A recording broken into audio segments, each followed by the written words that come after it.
வினா இலக்கம் 3. பின்வரும் வாக்கியத்தில் உள்ள 4 நிகழ்வுகளை ஒழுங்குபடுத்திய விடையை தெரிவு செய்க. A. மரத்தால் இறங்கினேன். B. முயன்று மேலும் காய்கள் பறித்தேன். C. மரத்தில் ஏறினேன். D. உச்சியை அடைந்து சில காய்கள் புடுங்கினேன். இப்ப நாங்க விடையை வச்சு பார்க்க போறோம். முதலாவது A மரத்தால் இறங்கினேன். நாங்க மரத்தால் இறங்கிட்டா. அடுத்தது C. மரத்தில் ஏறினேன்.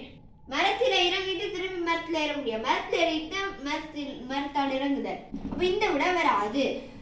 அடுத்தது ரெண்டாவது விட C.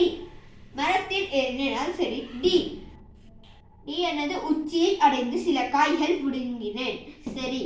B முயன்று மேலும் காய்கள் பறித்தேன். சரி. A மரத்தால் இறங்கினேன். அப்ப இந்த விட சரியா இருக்கு. அடுத்தது மூன்றாவது விடை D உச்சியை அடைந்து சில காய்கள் பிடிக்கிறேன். ஃபர்ஸ்ட் வச்சுக்கணும். அடுத்த B முயன்று மேலும் காய்கள் பறித்தேன். அடுத்த C வந்துட்டு ஏன்னா மரத்தில் ஏறிட்டு தான் உச்சியை அடைஞ்சிட்டு நாங்கள் சில காய்கள் பிடிக்குவோம். அப்போ இந்த விடையும் பெறாது. விட ரெண்டாவது விடை சரியான விடை. நன்றி.